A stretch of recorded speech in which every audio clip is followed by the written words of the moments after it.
Voici ma présentation sur les toits verts. C'est quoi? Les toits verts sont des toits d'édifices qui sont couverts de végétation. Ils sont trouvés en abondance en Europe et en Amérique du Nord. Ils étaient développés originalement en Allemagne dans les années 1960.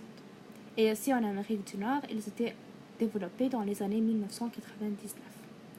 Tout toit vert a les éléments suivants: une couche imperméable, une couche de drainage, la terre et, bien sûr, la végétation. Les toits verts au Canada. Il y a beaucoup de toits verts au Canada. Par exemple, à Toronto, une loi a été imposée le 31 janvier 2011.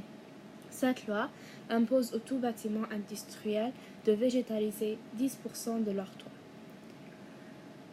Par exemple, le Toronto City Hall a 32 000 pieds carrés de végétation sur sa toit. Il y a beaucoup d'autres endroits aussi au Canada qui ont des toits verts, comme le Musée canadien de la guerre qui est le premier image, le Toronto City Hall qui est l'image au milieu, le Centre des congrès de Vancouver, la ferme de Seaport à Halifax, l'hôtel Fairmont Waterfront à Vancouver, l'université de Western qui est la dernière image. Les types de toits. Il y a deux types généraux de toits verts. Il y a les toits intensifs et les toits extensifs. Les toits intensifs sont des toits qui demandent beaucoup de travail et de maintenance. Il faut arroser les plantes souvent et les replanter. Ils sont ouverts pour le public comme parc. Ils ont une grande diversité de végétation. Et comme vous pouvez le voir dans ce diagramme, ils sont beaucoup plus épais et lourds. Donc ils peuvent supporter beaucoup d'arbres. Ils peuvent même supporter de petits arbres. Ils ont une profondeur d'environ de plus de 6 pouces. Les toits extensifs sont des toits qui demandent peu de travail et de maintenance. Ils ont une faible diversité de végétation. Ils ont des plantes qui demandent peu de maintenance comme l'herbe ou des plantes vivaces. Ils ne sont pas désignés pour le public. Et comme vous pouvez voir d'après ce diagramme, ils sont de toits légers et bien sûr ils sont à faible coût à cause qu'ils sont légers. Ils ont une profondeur de moins de 6 pouces. Ils sont vraiment convenables pour les endroits venteux car ils sont légers. Les masses des toits. Les masses des toits peuvent varier. Ça dépend de la profondeur du toit et aussi des matériaux utilisés.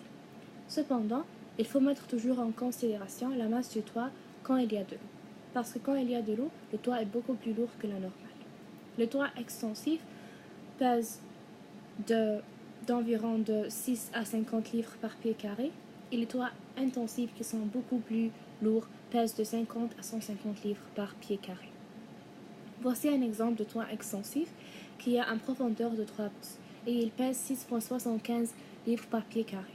Cependant, avec l'eau, il pèse 20 livres par pied carré. Cela a une si grande différence. Les étapes de construction d'un toit vert. Premièrement, il faut que vous vous demandiez cette question. Est-ce que mon toit peut supporter le poids d'un jardin? Avec la végétation et le système de drainage, le toit va avoir une masse additionnelle de 20 livres. Et ce n'est pas tous les toits qui peuvent supporter cela. Deuxièmement, il faut voir l'inclinaison du toit. Il faut que le toit ait une inclinaison au minimum de 40 degrés afin que l'eau s'écoule du toit et ne demeure pas emprisonnée. Si l'eau demeure emprisonnée, cela peut causer la destruction du toit à long terme. Troisièmement, le système de drainage.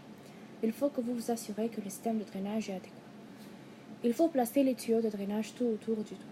Et dans la partie la plus basse du toit, il faut avoir un tuyau qui est connecté par une autre, qui est par terre et lié aux égouts.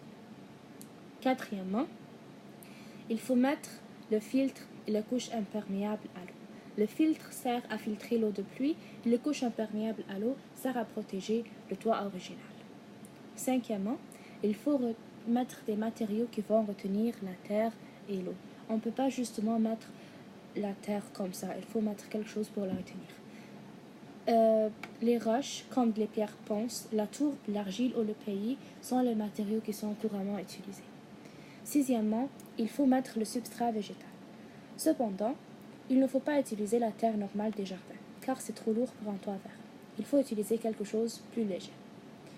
C'est recommandé d'utiliser un mélange de terre avec de matières organiques et inorganiques.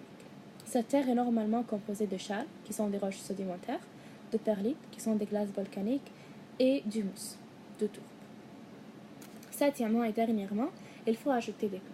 Cependant, il faut choisir des plantes qui résistent à la température dans laquelle vous vivez. Par exemple, si vous vivez au Canada, vous devez choisir des plantes qui vont résister à l'hiver canadien.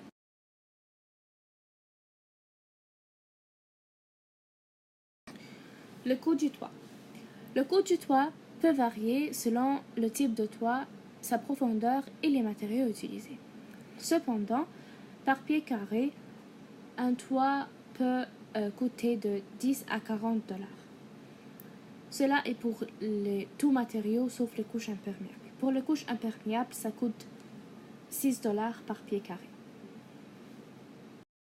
Maintenant, je vais parler des avantages des toits. La durabilité du toit et la conservation d'énergie. Les toits verts prolongent la durabilité de la membrane du toit et la protègent des rayons ultraviolets. Aussi, ça prolonge sa durabilité car ça protège le toit des contractions et des expansions qui sont causées par les changements de température extrêmes. Deuxièmement, les toits verts augmentent l'isolation du toit, ce qui modère les gains et pertes de chaleur et entraîne une économie des coûts énergétiques, par exemple l'air climatisé et le chauffage. En été, ça protège le bâtiment de la chaleur en reflétant la lumière du soleil et en hiver, ça minimise la perte de chaleur et agit comme une couche d'isolation. Les toits verts minimisent l'utilisation de l'air climatisé par 100% en été et ça minimise l'utilisation du chauffage de 40% en hiver. La conservation de la biodiversité. Les toits verts vont devenir l'habitat de